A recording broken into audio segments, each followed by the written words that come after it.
Miren, estamos en la sexta semana de nuestra serie Sígueme. Si hoy te estás uniendo apenas a este estudio, te cuento rápidamente. Lo que hemos estado estudiando es cómo lo que Jesucristo hizo con la gente a su alrededor fue una invitación a seguirlo, es decir, a caminar cerca de Él para que su presencia empezara a transformar los corazones de esas personas. Vimos cómo es una maravillosa noticia que la invitación fue hecha para gente que eran unos pecadores, que de hecho reconocían ser pecadores, gente que incluso no creía en Él, ¿no? Él les decía, sígueme, y de cerca vas a empezar a creer. Empezamos a ver cómo vamos creciendo a través de varias fases en donde nos vamos acercando cada vez más a Él. Empezamos a tomar ciertas decisiones hacia Él hasta que llega un momento en que queremos entregarle toda nuestra vida. Analizamos cómo la diferencia entre un seguidor de Cristo y alguien que no lo es el amor que nos damos unos a los otros cuando nos amamos como Él nos amó a nosotros. La semana pasada hablábamos del costo de seguir a Jesucristo. Y miren, no sé si han dado cuenta, pero estos mensajes se están conectando unos con los otros. De hecho, cada mensaje construye sobre lo que vimos la semana anterior. Si no has tenido oportunidad de escucharlos, te invito a que lo hagas. Están en nuestra página de internet, en la portada de tu programa está la página, comunidaddefe.com.mx, o puedes entrar a nuestra página de Facebook y ver ahí los videos de forma gratuita. Pero bueno, el día de hoy vamos a hacer precisamente eso, vamos a construir un poquito sobre lo que vimos la semana anterior. ¿Okay? Vamos a analizar algunas cosas que nos van a llevar a una conclusión del tipo de oración que una persona que verdaderamente quiere ser un seguidor de Cristo y quiere entregarse totalmente a Cristo necesita hacer constantemente. Yo sé que la Biblia nos dice que debemos de orar en toda circunstancia. Entonces hay todo tipo de oraciones, pero esta que vamos a platicar el día de hoy es una oración que si falta en la vida de una persona, difícilmente vas a llegar a entregarte al 100% a Cristo. ¿Okay? Entonces vamos a ponernos en sus manos, vamos a pedirle que nos guíe en este estudio y vamos a estudiar la oración del seguidor. Padre, te damos gracias como lo hacemos siempre, Señor. Te damos gracias por tu amor, ese amor que demostraste enviando a tu Hijo Jesucristo a morir en la cruz por nosotros. Un amor que honestamente no comprendemos, ese amor incondicional con el que tú nos amas. Y te damos gracias, Señor, porque ese amor nos dio vida. Cuando pusimos nuestra fe en tu Hijo Jesucristo, nuestro espíritu fue despertado, restaurado, y ahora tenemos una conexión directa contigo. Y lo que más queremos hacer, Señor, es darte gloria con nuestra vida. Queremos glorificarte y sabemos que para hacerlo necesitamos seguirte. Así es de que ayúdanos, Padre, sé tú nuestro guía durante este estudio, que tu Santo Espíritu nos abra los ojos del corazón y nos deje ver cómo tu palabra nos va enseñando para poder ser ese seguidor que tú estás esperando de cada uno de nosotros. Nos ponemos totalmente en tus manos, Señor, en el poderoso nombre de tu Hijo Jesucristo. Amén. Muy bien, miren, decíamos la semana pasada que si somos honestos vamos a reconocer que todas las personas empezamos a seguir a Jesús no por nuestro amor a Jesús, sino por amor a nosotros mismos, ¿no? O sea, todos llegamos a la iglesia en algún momento con una necesidad. A lo mejor empiezas a sentir un vacío en tu corazón y estás tratando de satisfacerlo. A lo mejor tienes un problema en tu matrimonio y quieres restaurar ese matrimonio. A lo mejor alguien en tu familia se enferma, o a lo mejor tienes un problema económico, ¿no? Venimos todos con necesidades nuestras que queremos que sean satisfechas. Eso significa que todos empezamos como consumidores y no como seguidores. Y eso está bien, porque toda la gente empieza así. De hecho, la semana pasada veíamos cómo Pedro y todos los demás discípulos hacían exactamente lo mismo, eran consumidores, ¿verdad? Y lo demuestran más de una vez, ¿verdad? La semana pasada hablábamos de cómo cuando confronta a Pedro a Jesucristo demuestra que es un consumidor. Hoy les puse otro ejemplo para que vean que no lo hacen una vez, lo hacen muchas veces. No sé si recuerdan un momento en el que un joven muy rico se acerca y le pregunta a Jesucristo que qué tiene que hacer para heredar el reino de los cielos, y Jesucristo le dice, pues obedece los mandamientos. Y el joven le dice, no, eso ya lo hago, ¿qué más? Entonces Jesucristo, que conoce el corazón de los hombres, le dice, vende todas tus cosas, regálale el dinero a los pobres y sígueme. Y el otro como que se desinfla, ¿no? Dice, eso tan complicado. Entonces no lo sigue. Se va muy triste porque es una persona que tiene mucho dinero. Y Jesucristo dice una cosa muy interesante. Dice, qué difícil es para los ricos entrar al reino de Dios. De hecho, es mucho más fácil para un camello pasar a través del ojo de una aguja que para un rico entrar al reino de los cielos. Entonces los discípulos que lo están escuchando dicen, uy, entonces ¿quién podrá salvarse? ¿No? O sea, toda la gente lo ve de forma negativa. ¿ok? Pero Pedro, que lo está escuchando, lo ve de forma positiva, pero no como debería de verlo, sino como conveniencia para él, porque fíjense lo que le dice Mateo 19:27, dice, entonces Pedro le dijo, nosotros hemos dejado todo para seguirte, ¿qué recibiremos a cambio? ¿No? O sea, Pedro, ¿en quién está pensando Pedro? ¿No? En él, ¿no? Dice, a mí no me molesta sacrificarlo todo por ti y seguirte y dejarlo todo, pero ¿y yo qué voy a recibir, no? ¿Qué me das? Y lo interesante de esto, fíjense, es que después de ese pasaje y de muchos más en donde los apóstoles demuestran ser simples consumidores, Jesucristo le da una respuesta, la verdad, impactante. Les dice, todos ustedes que lo dejaron todo por mí van a tener un trono en el cielo junto conmigo. Pero con todo y eso, ¿saben qué es interesante? Sabemos todos nosotros que después del arresto de Jesucristo, todos sus discípulos lo abandonan, ¿no? O sea, ese día después del arresto, absolutamente todos lo abandonan, demostrando que son consumidores, ¿no? Que en el momento que lo arrestan dicen, pues, ¿cómo lo seguimos? Si lo seguimos ahorita a lo mejor nos arrestan también a nosotros, o sea, ya va a haber un costo, ¿no? A lo mejor nos crucifican también a nosotros, ¿no? Y aparte, pues, ¿para qué lo seguimos? ¿Ya cuál beneficio? Pues ya lo arrestaron, ¿no? Pero también es muy interesante que si continúas leyendo el Evangelio hasta el final, te vas a dar cuenta que casi todos esos discípulos cercanos a él que lo abandonaron ese día, al final regresan a él, son perdonados por Cristo, son restaurados, y ese grupito de cobardes que salió corriendo ese día de Getsemaní es el grupo que va a dar su vida literalmente para extender el Evangelio de Cristo. Se van a ir por todo el mundo conocido platicando no lo que les enseñó Jesucristo, sino lo que dicen que vieron. Un Jesucristo no crucificado, porque crucificados vieron a mucha gente, resucitado. Y dice, ese fue el momento en el que pasaron de ser simples consumidores a verdaderos seguidores de Cristo. Pero no todos los discípulos hicieron esa transición. Hubo discípulos que nunca regresaron y hubo uno en particular, que el día de hoy vamos a platicar acerca de él, una persona de la que todos hemos escuchado y que es el traidor más famoso de la historia, que es Judas Iscariote. Dice, Judas, él veía a Jesús de la misma manera que los demás discípulos lo veían. Acuérdense que sus discípulos en ese momento veían a Jesús como el posible Mesías que Dios había enviado. O sea, ellos tenían la fe en que Él era el enviado de Dios que iba a hacer ¿qué? Restaurar al pueblo de Israel al lugar de gloria que había tenido unos 1300 años antes. ¿No? Ellos pensaban que Jesucristo iba a derrocar a los romanos, iba a derrotar a los romanos, expulsarlos de Jerusalén, la gente lo iba a nombrar rey de Israel y entonces iban a empezar a dominar a las naciones alrededor y a convertirse otra vez en una superpotencia. Y obviamente, ¿cuál era la esperanza de ellos? Que al subir Jesús al poder, sus más cercanos pues iban a subir con él. Todos los discípulos lo veían de esa manera, pero a diferencia de los demás, dice, Judas siempre vio a Jesucristo como un medio para obtener un objetivo en particular. Es decir, la agenda de Judas, ¿no? El plan que Judas tenía y los planes de Jesucristo constantemente estaban en conflicto. Pero él estaba esperanzado en que llegara al poder para que él subiera al poder junto con él. Pero se empieza a dar cuenta que hay cosas que como que no van con el plan que él tiene. Por ejemplo, se empieza a dar cuenta que Jesucristo no odia a los romanos. Los judíos odian a los romanos por lo que les han hecho y están esperando que el Mesías venga y los saque de Jerusalén. Pero Jesucristo no los odia, al revés, ¿no? Cuando le preguntan, ¿qué? ¿Seguimos pagando impuestos? Dice, pues al César lo que es del César, ¿no? A Dios lo que es de Dios y al César lo del César, ¿no? Les dice, ama a tus enemigos, ora por los gobernantes. Y cuando el centurión se acerca a pedirle ayuda, le pide un favor, Jesucristo lo complace. Entonces como que Judas está diciendo, no está haciendo lo que yo esperaría que el Mesías hiciera. Aparte, todo el tiempo se está peleando con los jefes de la sinagoga, ¿no? Yo creo que Judas pensaba, si va a ser el Mesías y lo van a nombrar rey de los judíos, el que lo tiene que reconocer es el jefe de los sacerdotes, porque él es el que le va a decir al pueblo, ya llegó el Mesías, ya lo reconocí, entonces toda la gente lo va a seguir. Pero ¿qué pasa cada vez que se acercan los fariseos y le hacen preguntas a Jesucristo? Los ridiculiza y los humilla enfrente de todo mundo. Entonces como que Judas está empezando a decir, no parece el Mesías que estamos esperando. Aparte no está empezando a entrenar a nadie en el ejército, no estamos juntando armas en secreto, ¿no? Entonces como que todos los discípulos están esperando a ver en qué momento Jesucristo va a dar el paso para tomar el poder. Pero Judas en particular está desesperado porque no se mueve lo suficientemente rápido Jesucristo. Y entonces va a pasar una situación en un pueblito que se llama Betanía, que va a ser la gota que va a derramar el vaso de Judas, y entonces eso lo va a empujar a traicionar a Jesucristo. Y miren, quiero que analicemos juntos esta historia, y les voy a decir por qué.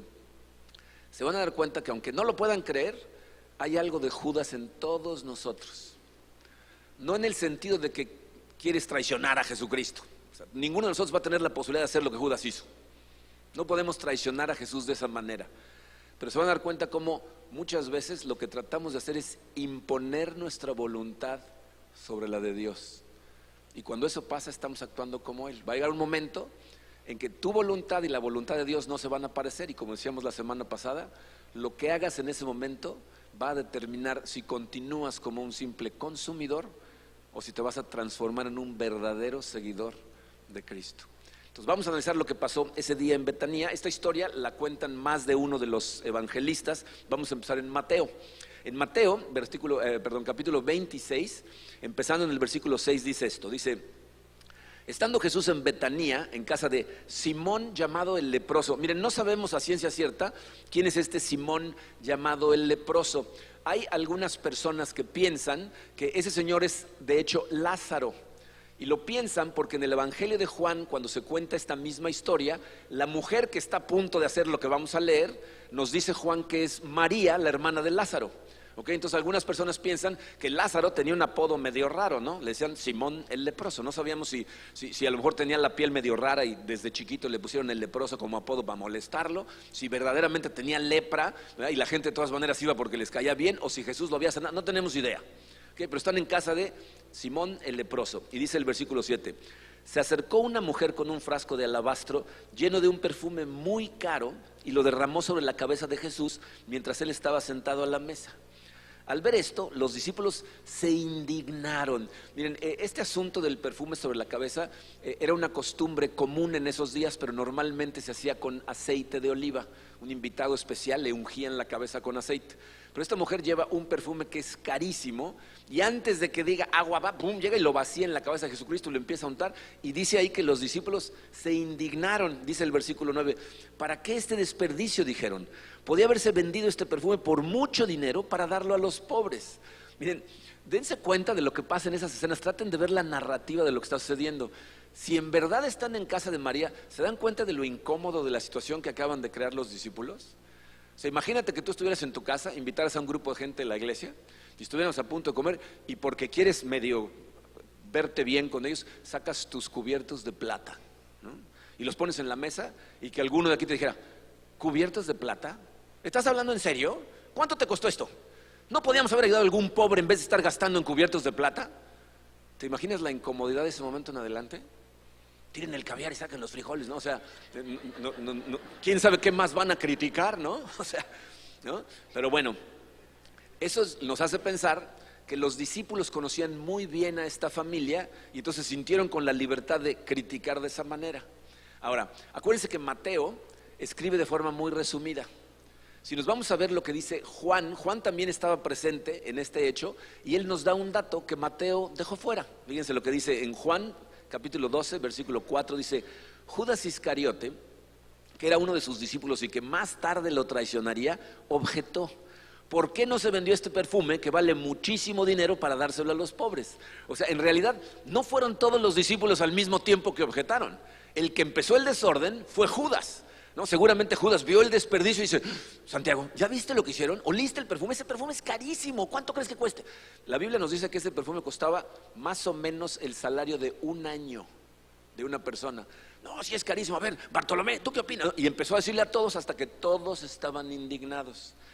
Pero Juan no nada más nos dice qué hizo Judas, sino también nos dice por qué. En el versículo 6 dice: dijo esto no porque se interesara por los pobres, sino porque era un ladrón, y como tenía a su cargo la bolsa del dinero, acostumbraba a robarse lo que echaban en ella, ¿no? O sea, cuando el grupo de Jesucristo empieza a viajar de pueblo en pueblo, pues obviamente juntaron todo el dinero en una bolsa y dijeron: a ver quién lo administra. Y Judas, que era un tranza, dijo: yo lo administro, ¿no? Entonces seguro dijeron: pues no se lo vamos a dar a Mateo, ¿no? Este recolector de impuestos, mejor Judas, ¿no? Y Judas lo que hacía, ¿no?, es empezaba a robarse la mitad del dinero. Entonces, ¿por qué está enojado Judas? Judas está furioso porque él lo que quería era vender el perfume y robarse por lo menos la mitad del dinero. Entonces quiero que se den cuenta de una cosa que es muy importante. Judas no es más que un hipócrita, ¿verdad?, que está ahí por su beneficio personal. Pero se dan cuenta que es uno de los 12 seguidores más cercanos de Jesús. Esa es una lección para todos nosotros. La gente muchas veces piensa que porque una persona se dice cristiano, entonces debe de ser una buena persona. Pero la Biblia nos dice que hay lobos disfrazados de ovejas en los rebaños. Entonces tú no puedes conocer a una persona a menos que pases tiempo con ella y llegues a conocerla. De repente la gente se acerca y me dice, es que esta persona que está en tu iglesia me engañó y me defraudó y me hizo esto. Pues sí, no sabemos quién es quién hasta que los conocemos profundamente. Y esta es la lección que vemos aquí con Judas. Pero bueno, fíjense, el plan de Judas es para él tan importante que ha estado decidido a seguir a Jesucristo simplemente para usarlo. Pero, fíjense, el problema con estas cosas que suceden cuando la gente empieza a cuchichear en presencia de Jesucristo es que Jesús conoce el corazón de los hombres. Era un peligro ponerte a secretearte enfrente de Jesucristo o incluso pensar cosas, ¿no? ¿Cuántas veces hemos visto a Jesucristo en la Biblia, en el Nuevo Testamento, que de repente alguien cuestiona a Jesucristo pero en su mente, ¿y por qué pensará que puede hacer esto? Y Jesucristo le dice, te voy a decir por qué pienso que puedo hacer esto, ¿no? Y sorprendiendo a todo el mundo, ¿no? Bueno, eso es exactamente lo que va a pasar aquí. Fíjense, en Mateo 26, versículo 10 dice, consciente de ello, Jesús les dijo, ¿por qué molestan a esta mujer? Ella ha hecho una obra hermosa conmigo. A los pobres siempre los tendrán con ustedes, pero a mí no me van a tener siempre.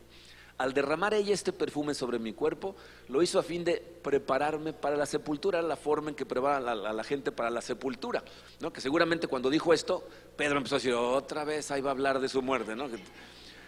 El versículo 13 dice, les aseguro que en cualquier parte del mundo donde se predique este evangelio, se contará también en memoria de esta mujer lo que ella hizo. ¿Saben qué es interesante de eso que acabamos de leer? ¿Se dan cuenta que todos nosotros acabamos de ser parte del cumplimiento de esa profecía? El lenguaje original no dice cuando esto se cuenta en cualquier parte, dice cuando este evangelio se predique en todo el mundo, se va a hablar de esta mujer. Y eso es exactamente lo que acabamos de hacer nosotros. Y ahora pónganse a pensar, ¿cómo sabía Jesucristo esto? ¿Cómo sabía que se iba a predicar en todo el mundo? Ahí Pedro le podía haber dicho, Jesús, en todo el mundo. Si tu ministerio es caminando, no has llegado más que a 35 kilómetros de aquí, ¿cómo lo vas a ver todo el mundo? Y sin embargo, aquí estamos al otro lado del mundo, estudiando su evangelio y hablando de esta mujer. ¿Ok? Pero bueno, miren, quiero que se den cuenta lo que pasa justo después. O sea, Jesucristo acaba de decirles que se va a contar por todo el mundo en memoria de esta mujer. Y lo que sigue, de hecho el versículo 14 empieza con la palabra entonces. O sea, como resultado de lo anterior, dice, entonces Judas Iscariote, que era uno de los 12, fue a ver a los principales sacerdotes y les dijo, ¿cuánto me darán si yo les entrego a Jesús? O sea, lo que acaba de suceder ahí es que Judas ya se cansó. O sea, Judas está viendo que Jesucristo no se mueve rápido, que no odia a los romanos, que no los está preparando para tomar el poder y seguramente lo que le cruzó por la cabeza es voy a tener que hacer algo al respecto, le voy a tener que dar una ayudadita porque no entiende lo que tenemos que hacer. Entonces se va con los sacerdotes, con los jefes de los sacerdotes y lo que les dice es, miren, ustedes tienen un problema y yo sé cómo resolverlo. Su problema no es cómo encontrar a Jesús. Eso es muy fácil, busquen la muchedumbre más grande mañana en la mañana y ahí va a estar Jesucristo. Su problema es cómo lo encuentro cuando esté solo o casi solo, porque no lo van a poder arrestar en medio de la multitud.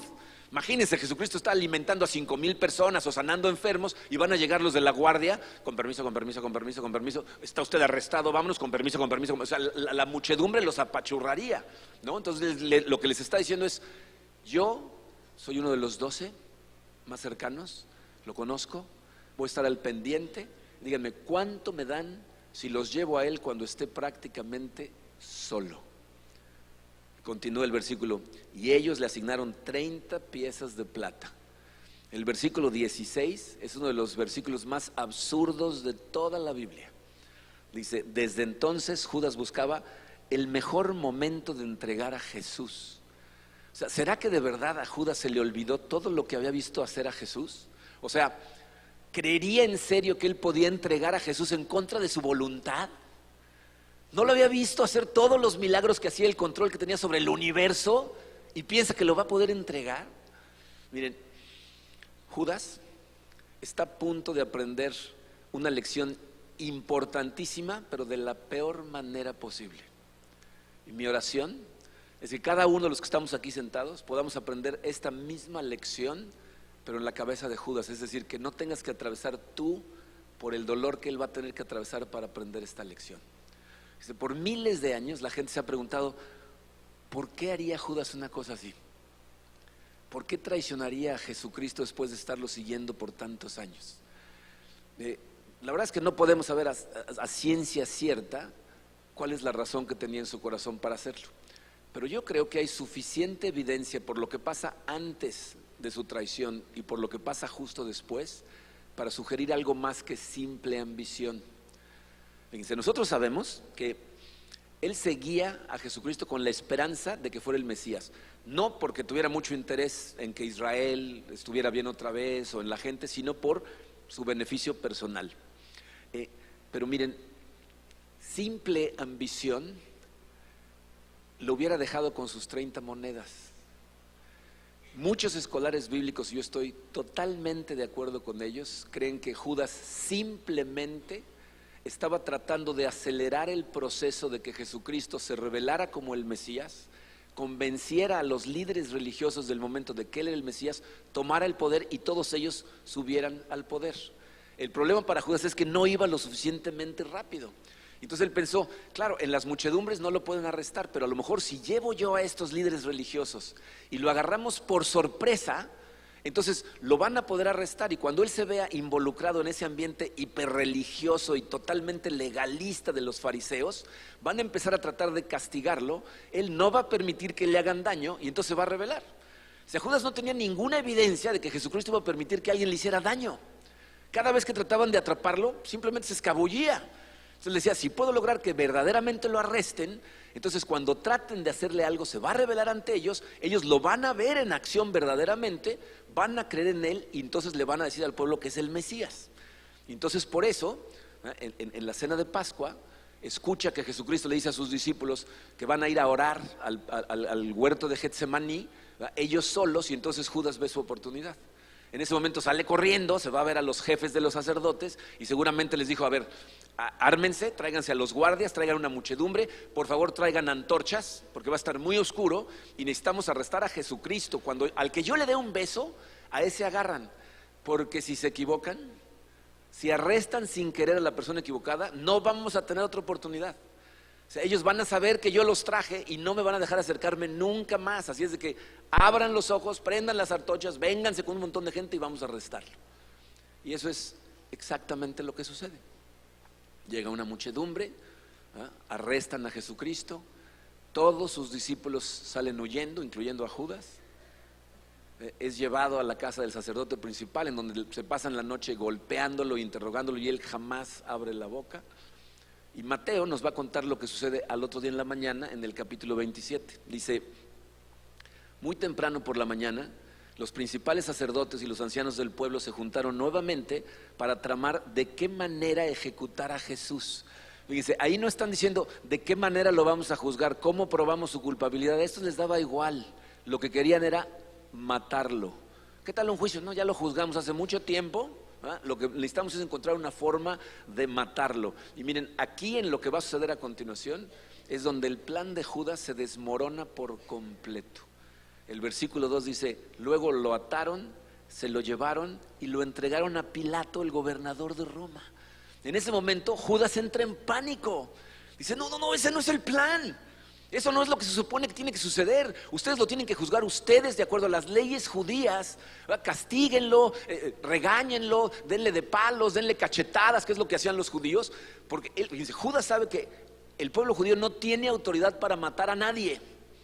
Entonces está esperando que ellos lo castiguen de acuerdo a las leyes judías, que Jesucristo pierda la paciencia, se rebele ante ellos y suba al poder. Pero en el momento en que se lo dan a Pilato, la suerte de Jesucristo está ahora en manos de Roma. Y ya no tiene ningún control. Eso como dijo, no, ya, o sea, todo se sale de control en el momento que se lo entregan a Roma. Y fíjense entonces lo que sucede. Dice, cuando Judas, quien lo había traicionado, se dio cuenta de que habían condenado a muerte a Jesús, se llenó de remordimiento. Así que devolvió las 30 piezas de plata a los principales sacerdotes y a los ancianos. Es decir, en ese momento dice, ya la regué. Y va a tratar de deshacer lo que hizo. Pero la realidad, y es algo que tú y yo sabemos, hay decisiones que una vez que tomas, ya no las puedes destomar. Una vez tomada la acción, lo único que puedes esperar son consecuencias. Y eso es lo que pasa exactamente con Judas, que trata de retractarse, pero ya no va a poder. Y entonces confiesa. En el versículo 4 dice, he pecado, declaró, porque traicioné a un hombre inocente. En otras palabras, Judas sabe que Jesús es inocente, lo sabe perfectamente. O sea, en su cabeza sabía, ¿no? Lo estaba tratando de empujar simplemente, pero sabe que la acaba de regar. Y aunque confiesa, ya no puede ir para atrás. Fíjense lo que le contestan. ¿Qué nos importa? Contestaron, ese es tu problema. Judas, tú tomaste esta decisión, ahora son tus consecuencias, a nosotros nos da igual. Ahora vive con la decisión que tomaste. ¿Ah? Tomas ese tipo de acciones, puedes ser perdonado, pero las consecuencias de tus acciones ahí van a estar. Entonces, ¿qué hace Judas? Versículo 5 dice, entonces Judas arrojó el dinero en el santuario y salió de ahí. Luego fue y se ahorcó. Hay decisiones que cuando las tomas se convierten en una carga pesada para tu corazón. Esta evidentemente fue una demasiado pesada para el corazón de Judas, que no pudo con ella y fue y se suicidó. Miren, si quieren leer más adelante, cuando lleguen en la tarde a su casa, abran su Biblia y lean los siguientes 3 versículos y van a ver el colmo de la hipocresía de los jefes de los sacerdotes. Porque lo que va a decir ahí es que Judas les devuelve el dinero y ellos no lo van a regresar a las urnas del templo. Dicen, no lo podemos regresar porque eso sería romper la ley. Acaban de romper todas las leyes posibles para poder matar a Jesucristo, ¿verdad? Mintieron, presentaron a testigos que estaban diciendo mentiras, lo juzgaron de noche. Todas esas eran leyes contrarias al pueblo judío. Pero el dinero sí no lo vamos a poder regresar porque es contra la ley. Entonces lo que hacen con ese dinero, que esto es interesante, compran un terreno y lo van a utilizar para enterrar a cualquier forastero que muera en Jerusalén. Y la Biblia nos dice en el versículo 8 que ese terreno hasta el día de hoy se conoce como campo de sangre. Y esto es muy interesante porque va a haber gente que te va a decir que la Biblia es un mito, que son historias inventadas. Si tú vas a Jerusalén hoy y tomas un tour de Tierra Santa, te van a llevar al campo de sangre que compraron los sacerdotes con el dinero que regresó Judas, y hasta el día de hoy se sigue llamando exactamente igual. Pero bueno, Judas está muerto. Jesucristo, lo que va a suceder, como ya sabemos, es que los romanos lo van a juzgar, lo van a encontrar inocente y de todas maneras lo van a crucificar, pero al tercer día va a resucitar y el plan de redención de Dios para todos nosotros se lleva a cabo. Entonces quiero que noten esto porque es importantísimo. Se dan cuenta que de alguna manera Judas, tratando de cumplir su voluntad, tratando de buscar su beneficio personal, juega un papel accidental en tu salvación y en mi salvación. Es decir, con todo lo que hace Judas en contra de Jesucristo, el plan de Dios se lleva a cabo de todas maneras. Y esta es la lección que aprendemos de Judas y que yo espero que aprendamos sin tener que caer en tiraderos espantosos en nuestra vida. La lección de Judas, dice su programa, es que la mano de Dios no puede ser forzada, ni su voluntad puede ser burlada. O sea, tú puedes tratar con todas tus fuerzas, ¿no?, de imponer tu voluntad encima de la de Dios, pero tú jamás vas a poder doblegar la mano de Dios. Cuando Él decide lo que va a hacer, Él va a llevar a cabo su plan, se va a desarrollar contigo o sin ti. ¿Ok? Pero miren, más importante, ¿qué tiene que ver esto contigo y conmigo? El día de hoy, ¿esto cómo nos afecta? Primero que nada tenemos que ser honestos, ¿verdad?, y reconocer que cuando empezamos a seguir a Cristo, empezamos como consumidores y es probable que muchos de nosotros estemos todavía ahí. Cuando yo empecé a seguir a Cristo tenía mis planes, tenía mis objetivos, tenía ciertas cosas que yo quería que Dios hiciera por mí, era mi agenda. Obviamente empecé a enterarme de que Él tenía sus propios planes y entonces mi oración era, ojalá y nuestros planes estén alineados, pero si no se alinean, hágase mi voluntad. ¿O no? De hecho, es la razón por la que algunas personas estamos sentados en esta sala el día de hoy. Tenemos la esperanza de que Dios vaya a hacer nuestra voluntad, hacer ciertas cosas de la forma en que nosotros queremos que las haga. Entonces tienes que ser consciente de esto, porque miren, vamos a empezar a caminar cada vez más de la mano de Cristo y vas a empezar a crecer y te vas a dar cuenta cada vez de forma más clara que su voluntad y tu voluntad no siempre van a ser la misma cosa. Y en ese momento, cuando su voluntad y la tuya sean diferentes, en ese momento tu historia y la de Judas son exactamente iguales. Y la única diferencia es cómo vas a escoger. Si Dios te está poniendo un camino y tú estás queriendo seguir otro y te mueres de ganas por seguir este de acá, pero Dios te está diciendo, no, quiero que vengas por acá. En el momento de decisión tú vas a decidir si vas a caminar como Judas o vas a caminar como un seguidor de Cristo. En ese momento, acuérdense lo que veíamos la semana pasada, ¿no? Te vas a encontrar con una decisión moral imperativa. Es decir, de pronto en tu corazón vas a saber, o sea, vas a tener una decisión que tomar en donde hay dos opciones o más de dos opciones, y Dios te va a estar diciendo en tu corazón, tú sabes lo que está bien, tú sabes lo que es correcto, no tomes este camino. Y miren, por fuera va a haber un montón de presión. Va a haber gente que te va a decir, ay, ándale por acá, vamos todos, no pasa nada, mira, todos vamos por este camino y vamos bien, ¿no? Y por dentro vas a empezar a tratar de justificar el tomar el camino equivocado. Te vas a decir, pues sí, mira, todo el mundo está caminando por ahí, y mira qué felices se ven, y aparte es lo que yo siempre he querido. Pero por dentro en tu corazón el Espíritu Santo va a empezar a hablarte y te va a decir, tú sabes que no es por ahí, tú sabes que eso no es lo correcto. Y miren, obviamente estas decisiones empiezan pequeñas y luego empiezan a crecer y a crecer y a crecer, y un día va a llegar una decisión en donde se va a sentir como morirte a algo. Cuando tengas que tomar el camino de Dios, vas a sentir que tienes que dejar ir la oportunidad de tu vida, la persona de tus sueños, o la casa o el trabajo de tus sueños. Va a significar quedarte en lugar de ir, o ir en lugar de quedarte. O sea, es algo que Dios te va a poner en el corazón y vas a sentir que te mueres. Te voy a decir por qué. Porque vas a tener una confusión, vas a pensar que eso es algo central a la persona que tú crees que eres. Pero Dios te diseñó, Él te creó, Él te cableó, y cuando te dice no es por aquí, es por acá, te está diciendo porque Él sabe perfectamente lo que es mejor para ti. Y en ese momento tienes que tomar el camino correcto, porque acuérdense, son momentos de definición. Te van a transformar. Y te voy a decir cómo te transforman. Estos momentos yo les llamo momentos de caída libre. Es decir, es un momento en donde Dios te dice, suéltate, deja ir eso que te estoy diciendo que dejes ir. Y nos da pánico, Yo me acuerdo cuando jugaba con columpios cuando era chiquito, cuando llegaba hasta arriba me soltaba, pero como un milisegundo, y me volví a agarrar, ¿no? ¿Jugaron así? ¿No? Un día me solté por más tiempo, bueno, luego les platico lo que pasó, pero eso es lo que hacemos cuando Dios nos dice, suéltate. La gente hace esto y se vuelve a agarrar.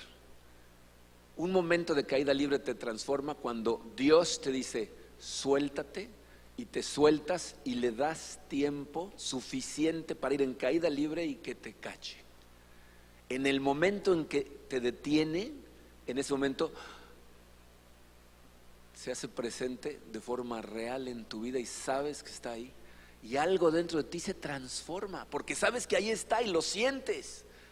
Entonces necesitamos dejarnos caer, porque en el momento en que Él te recibe, te voy a decir lo que pasa, se crea una convicción en tu corazón de ese momento en adelante que te graba la declaración de un seguidor. Y se las puse en su programa.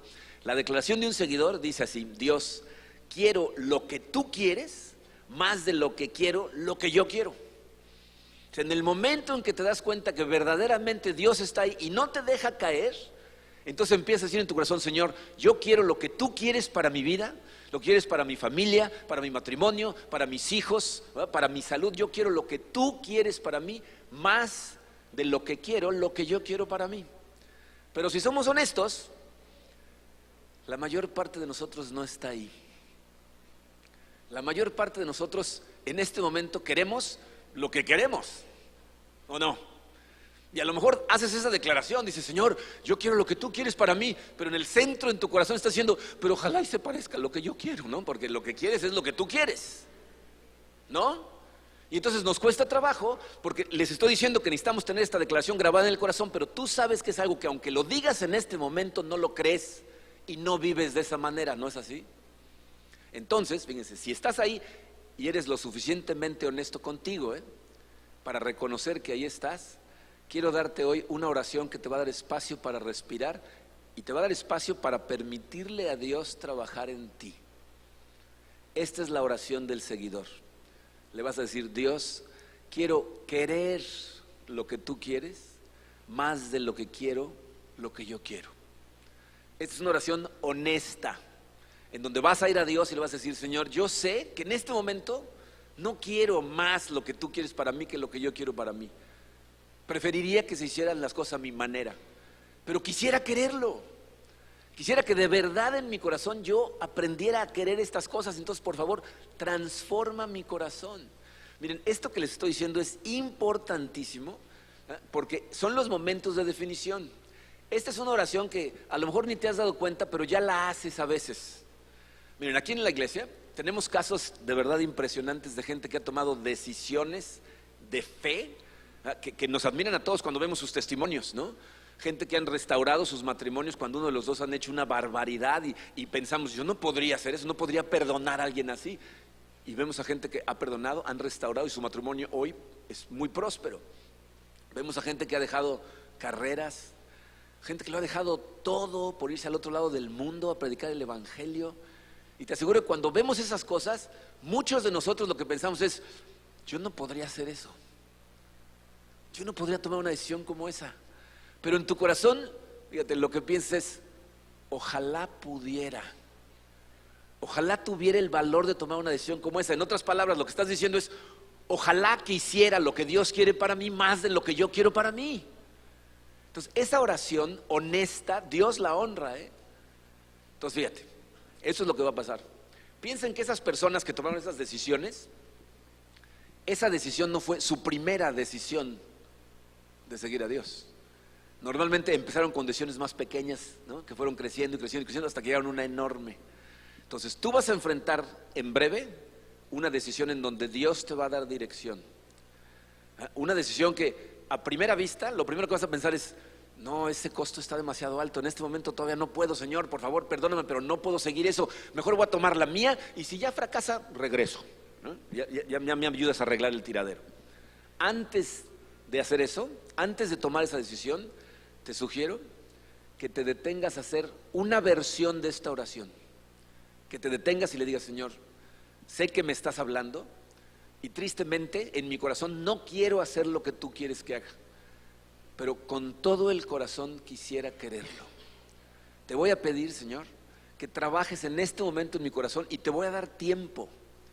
No voy a tomar ninguna decisión, te voy a dar tiempo para trabajar, para que me ayudes a querer lo que tú quieres para mí. Y dale tiempo. Sé paciente. Y miren, les voy a decir qué es lo que me empuja a mí a darme cuenta que lo que tengo que hacer es hacer esa oración y abrir la mano para que Dios tome la agenda que tengo para mí. Sean conscientes de esto. Jesús no detuvo a Judas de hacer lo que tenía la intención de hacer. Judas tampoco detuvo a Jesús de hacer lo que tenía la intención de hacer. Pero esto a mí me dice que si yo me aferro a seguir mi propio camino, Dios no me va a detener de hacer lo que tengo la intención de hacer y puedo crear espantosos tiraderos para mí, para mi familia, para mis hijos, para la iglesia, si yo no empiezo a pedirle a Dios: cambia mi corazón, cambia mi corazón, cambia mi corazón. Entonces, si no te acercas a Él en oración, no le vas a dar tiempo de actuar en tu corazón. Y es una maravilla que Dios vaya a seguir su plan sin importar qué opinemos, porque eso significa que Él es Dios y tú no, que es un Dios que va a llevar a cabo su plan con o sin nosotros, pero es un plan que tiene contigo incluido porque te ama con todo el corazón. Y lo que te está diciendo cuando te invita a seguir su camino es: quiero que seas parte de mi plan. Tengo algo enorme y grandioso para ti que quiero que sigas por este camino que es mucho mayor que el mini plan que tú tienes para tu vida, pensando que eso te va a hacer pleno. Confía en mí y camina por este lado.